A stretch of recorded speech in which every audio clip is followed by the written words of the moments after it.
Botella al mar é un programa herdeiro da actitude de Luís Seoane, que homenaxea a súa teima por comunicar o feito cultural galego. Luís Seoane tiña espírito de cronista e, como a él, en Botella al mar queremos axudar a enriquecer o mundo coa nosa diferenza, dando a palabra ao mellor da nosa creatividade e indagando nas raíces locais con vocación universal. Se nos anos 70 Luís Seoane colaborou en La Voz de Galicia escollendo figuras que destacan pola relevancia da súa actividade ou da súa obra, hoxe recollemos ese legado para figurar outros perfís en V Televisión.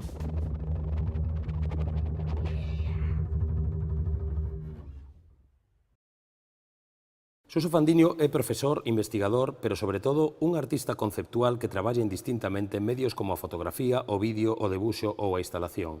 Con gran carga de ironía, trazou un discurso que pon de manifesto os desencontros do autor cos propios límites da arte e coa súa historia. A súa obra foi exposta individualmente en espazos como o Marco de Vigo e forma parte de coleccións como as do Centro Galego de Arte Contemporánea, a Banca ou a Fundación Barrié. Suso Fandiño, benvido a Botella al mar. A primeira pregunta é moi clara. Que é un artista conceptual? Ben, difícil pregunta. Vou a recurrir a Wilde, ten unha frase moi boa, que o escultor pensa en mármore. Creo que a aproximación máis cercana que sería un artista conceptual para min é a idea de pensar dentro do propio linguaxe da arte.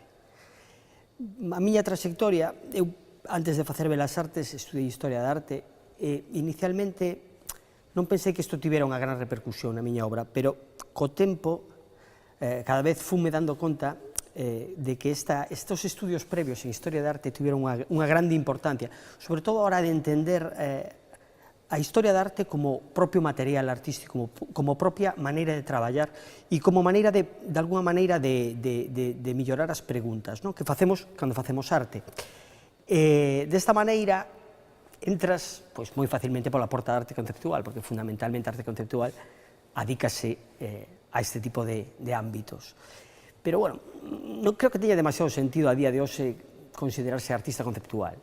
Creo que somos artistas, utilizamos diferentes linguaxes, utilizamos diferentes medios, e ás veces vámonos máis hacia posicionamentos moi conceptuais, moi rígidos no sentido de, no meu caso personal, moi textuais, pero noutras ocasións non teño ningún tipo de problema en utilizar outras linguaxes que poden ser máis plásticas, que poden ser menos literais, que poden ser máis lúdicas, digámoslo de alguma maneira. Bueno, unha das cousas que se acusa normalmente a arte contemporánea é por pecar de demasiado hermetismo e, en certo modo, de traballar con un linguaxe un tanto encriptado, ou polo menos coa mensaxe encriptada. É necesario un libro de instruccións para chegarse á arte contemporánea? Non para as miñas obras. Eu son un defensor acérrimo de que a arte contemporánea é unha linguaxe e, como tal, ten un nivel de lectura. Esta idea tan contemporáneamente absurda de que todo o mundo debe ir aos museos, os nenos deben ir aos museos, obviamente non vou a negar que todo o mundo pode ir aos museos, pero o nivel de lectura das obras de arte que están nos museos non é democrática, por decirlo de alguna maneira. Necesitamos non un libro de instruccións, pero sí necesitamos unha certa preparación, igual que necesitamos unha certa preparación para ler o Ulises de Joyce. Por exemplo, de todos os xeitos, eu, persoalmente, nas miñas obras, tendo en conta esta consideración e este apriorismo, esta barricada previa, sempre intento que as obras podan ser lidas dende diferentes estratos, dende diferentes niveis. Eso, moitas veces, fai que os resultados sexan distintos. Aquilo que decía Duchamp de a peza, bueno, el decía o cadro acaba o espectador. Eu estou completamente de acordo con esa afirmación e intento que ese hermetismo, ainda que poda estar presente, non é un hermetismo para todos, e todas as pezas podan ser leídas en diferentes niveis de lectura e de aproveitamento das mesmas. Sí, a arte contemporánea é hermética, pero que a literatura é hermética, o cinema é hermético. Todos estes medios son herméticos, son crípticos, porque son linguaxe, e como linguaxe podemos escribir a Illa do Tesouro ou podemos escribir a Montaña Máxica. E a institución arte, que patróns pensas que sigue hoxe e como a colocarías dentro un pouco da propia historia do século XX? Eu sou máis partidario da nominación sistema de arte. Explico levemente. Creo que o término institución tense utilizado con moita profusión, fundamentalmente por, dende o meu punto de vista, unha traducción demasiado literal de Dickey. Creo que en España eu me vou a ceñir a un autor español, a Ramírez, que acuña o término sistema de arte porque se entende como un conxunto de actores, un conxunto de forzas, un conxunto de situacións que xeran, que crean o que entendemos por arte contemporáneo. Neste sentido, a institución, ou como eu prefiro denominar, o sistema de arte en España, ten sufrido un proceso de envolvimento en sí mesmo que o diferencia de outros países. É moi común falar de arte a nivel internacional, eu considero que se debe falar de arte a nivel nacional, no sentido ao menos de España, porque as condicións en España son completamente diferentes. O papel das institucións do Estado en España é hexemónico. Isto non ten sido así durante toda a historia do século XX. É un proceso que comeza nos anos 50 co desarrollismo franquista e finaliza a finais dos anos 80 e 90 ca entrada da democracia, ca entrada dos primeiros gobernos socialistas, e que nos propón un sistema de arte onde a presencia dos organismos dependentes do Estado, dame igual, pode ser das institucións relacionadas cas autonomías, cos concellos ou co Estado, son un papel hexemónico. Isto ten producido un tipo de artista, ten producido un tipo de produto expositivo, ten producido un tipo de tecido ao redor da arte moi concreto, que, sin opinar, simplemente indo aos datos de internacionalización de artistas españois ou da precariedade na que vivimos os artistas españoles, considero que deberíamos revisar, ou polo menos repensar o sistema de arte en España, que fallou, o que está fallando, non? A posibilidade de ser un artista, dedicarse á arte contemporánea en España sin dedicarse no tempo real da vida, outra profesión que te permita dedicarte a ser artista. Porque costa moito diñeiro ser artista. A mí costa moito diñeiro ser artista todos os anos. Xa non porque non exista ningún tipo de exención fiscal, ningún tipo de atención, eso sí serían políticas culturales, algún tipo de atención hacia os artistas, non?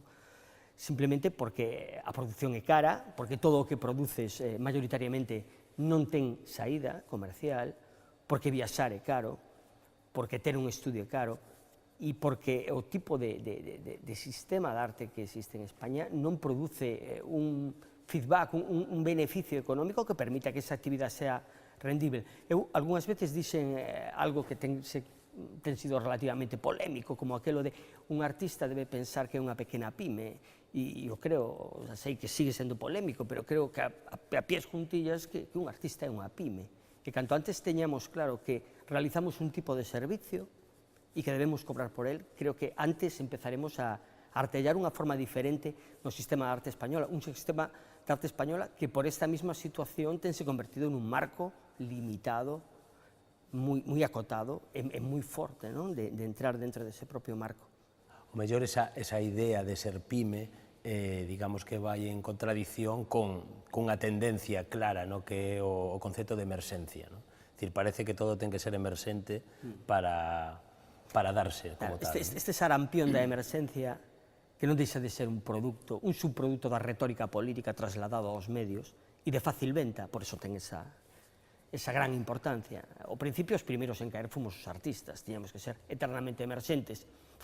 Si afondamos lixeiramente de onde ven esa querencia, ese amor pola emerxencia, obviamente nos encontramos en que todos os regímenes consideran a xuventude dende un punto de vista romántico, onde se asocia o concepto e a condición de pertencer a esa franxa de idade, asociase a originalidade, ao risco, a punta de lanza, a vanguarda, non? Especialistas en este tipo de propostas son as dictaduras, o papel da xuventude nas dictaduras e o papel dos novos dentro das dictaduras nos dá unha pista de onde veñen eses orixes mezclados por outra banda co romanticismo do XIX, que considera o artista novo como unha esencia en sí mesma, non? Bueno, volvendo á emerxencia, é un produto de fácil venta dentro da retórica institucional que en España é hexemónica. Deste xeito, nun primeiro intre, pois, os artistas deixábamos de ser emerxentes, pero que agora están deixando de ser emerxentes as galerías, están deixando de ser emerxentes os museos, as fundacións, o contexto en xeral. Estamos creando uns produtos de facilmente, estamos, dende o meu punto de vista, vou a ser grave no que digo, pero creo que estamos creando dende o capitalismo, unha proposta que extrae do capitalismo máis salvaxe o pior, que esta idea de obsolescencia rápida, non se nos deixa evolucionar como artistas. Decía, tamén na propia vida real, penso que Enrique Gil Calvo, que desconfiaba dun país que tiña que utilizar o eufemismo de emprendedor para falar da palabra empresario. Parece que un é bo mentres é emprendedor, pero no momento que é empresario, pois é demonizado. É que vou a completar ese argumento, porque é que xa non, os artistas non teñen éxito, ahora teñen visibilidade. É que é retórica, era unha retórica aunada e sumada a un tipo de actuación no sistema da arte en España, que é un sistema fundamentalmente, hexemónicamente, realizado dende as institucións estatais, que pensan sempre dentro do corto plazo, do espectacular e dentro do banal. Sin ir máis lexos, poñendo o exemplo que todo o mundo pode entender facilmente, no Estado español, durante uns anos, a preocupación fundamental era encontrar os mellores arquitectos do mundo para que construíran os mellores museos do mundo. Pero non se pensou en ningún momento en construir uns espectadores para esas institucións, para esas infraestructuras. Ao mesmo tempo que estábamos facendo esas políticas, por outra banda, estábamos asistindo ao progresivo desmantelamento da historia da arte nos bachilleratos, da filosofía, das humanidades. Agora temos museos, o que non temos son os espectadores para os museos. Xosé Fandiño, ademais de artista, como vemos tamén pensador Bueno, non diría tanto. E animado tertuliano. Barrenador, diría, gusta máis o término en galego. Ten feito a tese doctoral sobre un pouco as políticas culturais que se celebraron en España dende o comenzo da democracia ata hoxe, no? Digamos que, nese sentido, están, ou tes estudiado as que sucederon coa UCD, as que sucederon co Partido Socialista, as que sucederon co Partido Popular, non sei ata que ano era... Quedeime no 2004 fundamentalmente por unha razón, porque a partir de 2004 non é que eu, vamos poñer no meu sitio, non tivera un protagonismo, pero bueno, eran cousas que eu coñecía prácticamente a todo o mundo que estaba involucrado, entón me parecía que era máis obxectivo, aparte de dar un pouco de distancia hacia atrás, non sentir que a hora de xuzgar unha determinada programación é alguén que coñeces, creo que era máis obxectivo, pero sí me quedei aí. Como podrías facer, en líneas xerais, un resume, supoño que é moi complicado, desas ideas ou desa tese ou desas conclusións que se poden sacar, e, por outro lado, onde crees que estamos hoxe con respecto a esas políticas culturais? É dicir, en que lugar nos atopamos?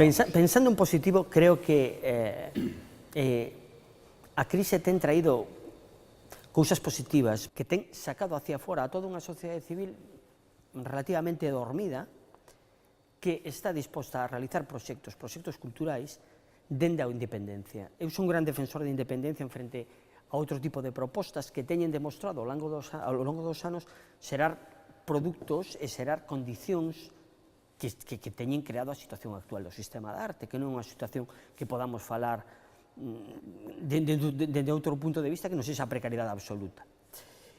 As políticas culturais, mentres son diseñadas dende o cortoplacismo, son diseñadas dende os intereses subsidiarios de outras cuestións. É moi común que, por exemplo, as políticas internacionais desarrolladas por todos os gobernos, dende a UCD ata o PP, teñan como consecuencia ilustrar determinadas situacións dende un concepto que está se poñendo de moda, que son as políticas blandas. Que son as políticas blandas? As políticas blandas fundamentalmente son utilizar a cultura, é algo que fai a CIA desde os anos 50. Utilizar a cultura, en este caso concretamente a arte contemporánea, polo seu carácter de alguna maneira neutro, dentro de determinados contextos políticos para xerar unha certa transferencia de modernidade, no franquismo de normalidade, na UCD de homologación democrática, no PSOE outra vez de modernidade.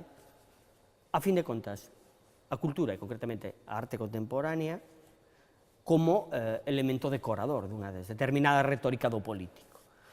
Noutros casos, xa comentábamos antes, a hiperinflación de construcción de infraestructuras sin demasiado sentido real. O tempo que construímos museos, eliminamos a posibilidade de que os cidadáns teñan a posibilidade de ir, e a posibilidade non é física, en ningún museo a ninguén lle permiten que eu sepa, non sei que te comportes mal, a entrada. O que te impide ir a un museo, o que te impide ir a unha exposición de arte contemporáneo é que non teñas ningún tipo de conexión, nin coñecemento, nin vayas a disfrutar absolutamente nada. E iso sí, fixeron, ou se leva facendo con todos os gobernos, ademais, desgraciadamente, bastante esforzo en conseguilo. A visión xeral é que temos que tender, dende o meu punto de vista, hacia situacións onde a cidadanía ou a consabida sociedade civil teña un papel máis protagonista dentro da produción de cultura, dentro do disfrute de cultura, dentro dos cauces de existencia da propia cultura, en concreto da arte.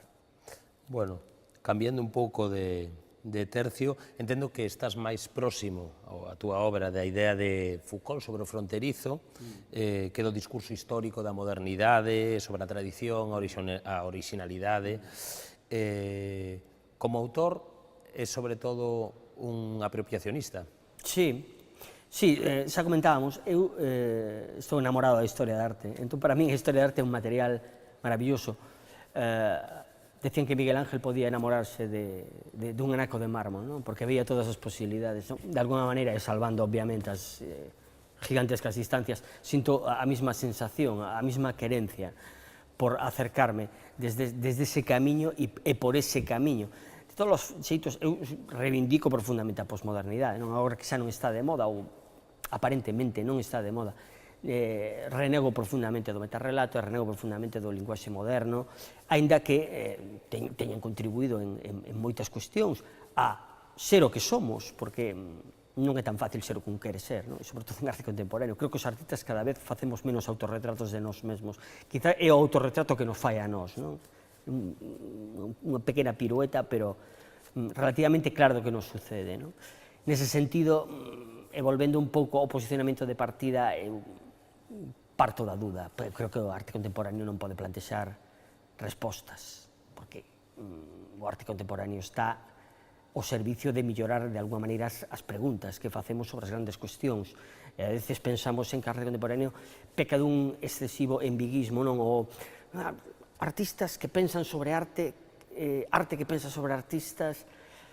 Creo que calquer pensamento fronteirizo, calquer pensamento lateral dende a arte e dende a reflexión da arte, por extensión, axúdanos a mellorar a nosa percepción sobre o mundo.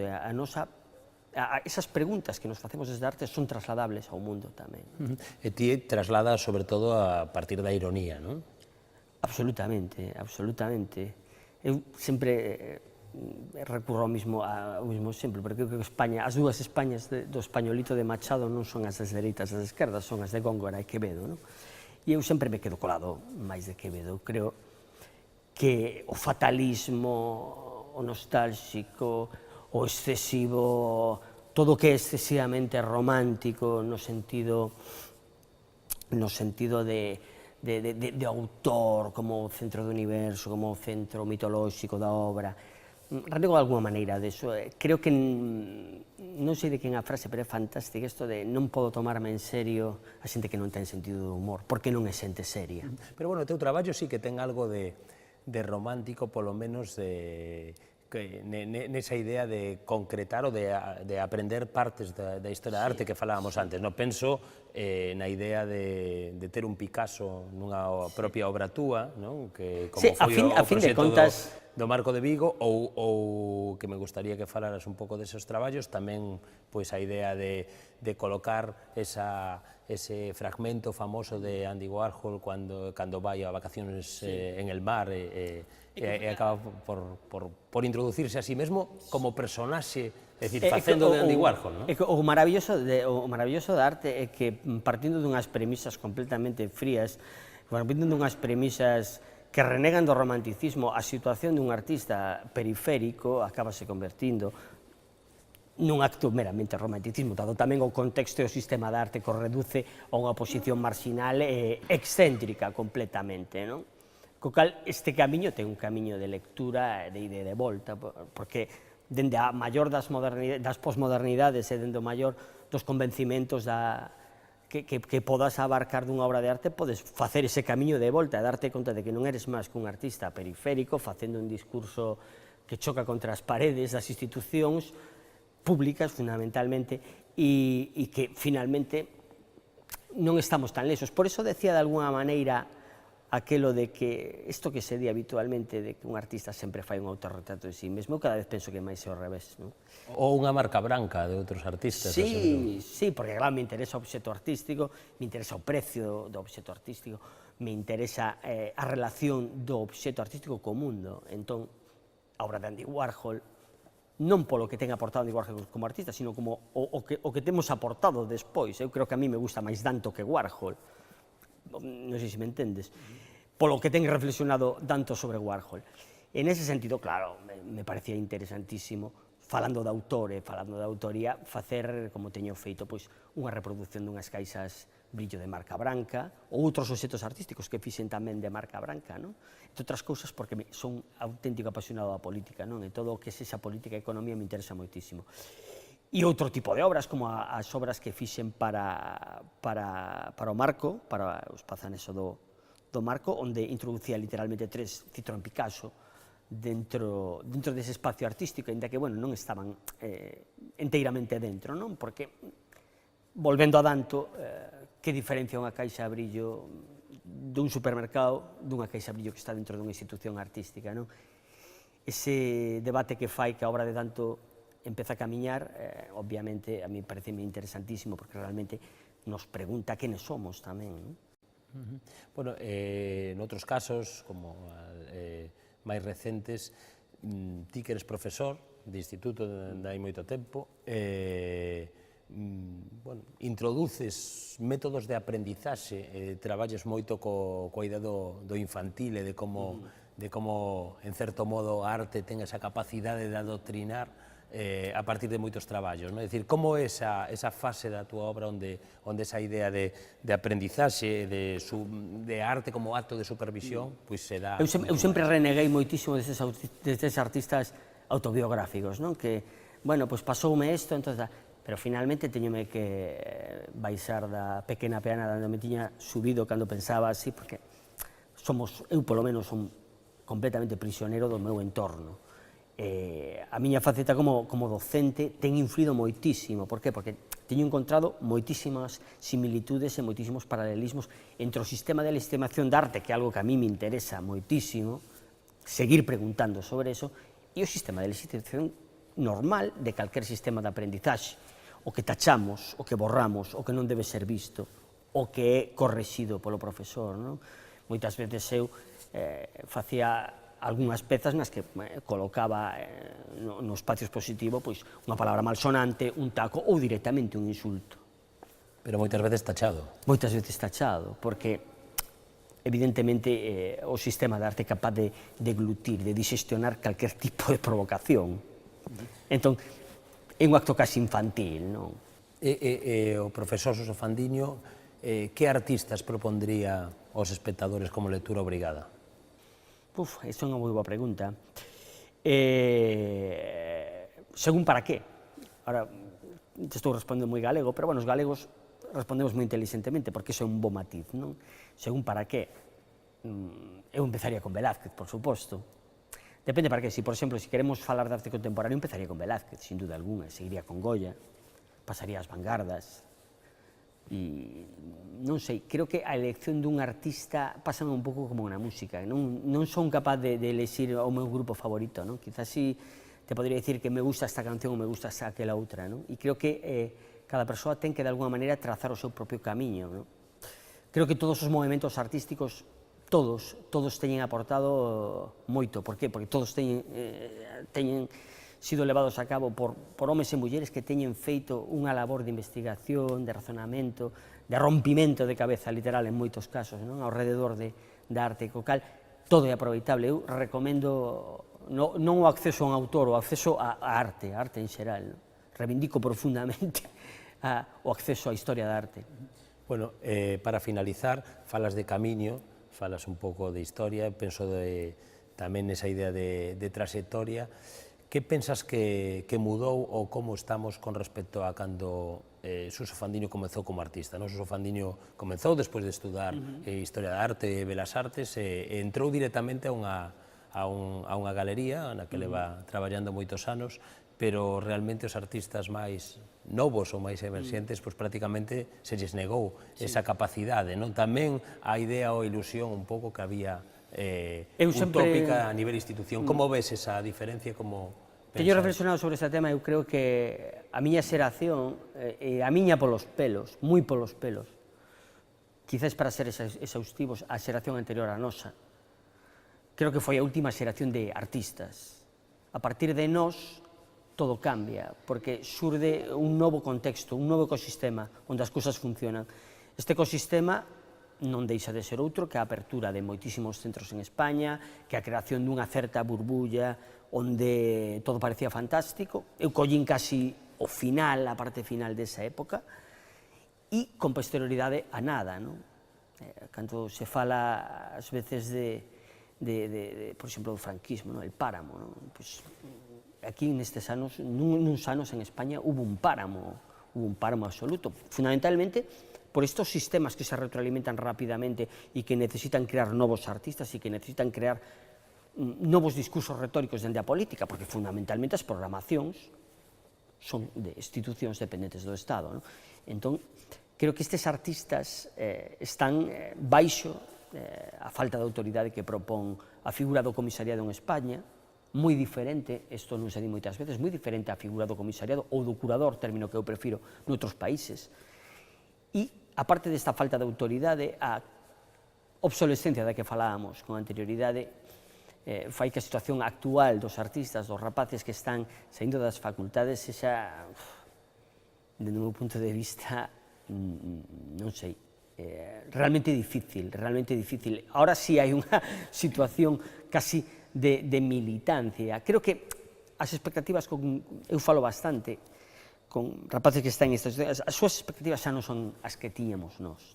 Entón, de alguna maneira, ese nivel de decepción tampouco se vai a producir tan grandemente, pero o que sí é evidente é que é moito máis difícil ser un artista ou intentar ser artista a día de hoxe, pese a internet, pese aos medios, pese ás toneladas de cemento a nivel museos, que cando nós acabamos unha das primeiras xeracións de Belas Artes, non?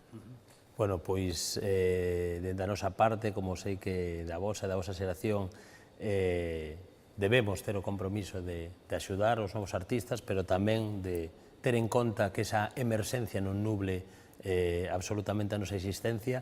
Agradecemos a presencia de Suso Fandiño en Botella al Mar e agardamos velo pronto cunha exposición que nos faga outra vez ironizar sobre este mundo moitas veces crítico. É un momento necesario, é un momento para ironía, porque senón nos queda chorar, non? Entón, millor reírnos, non? Que de personas intelixentes.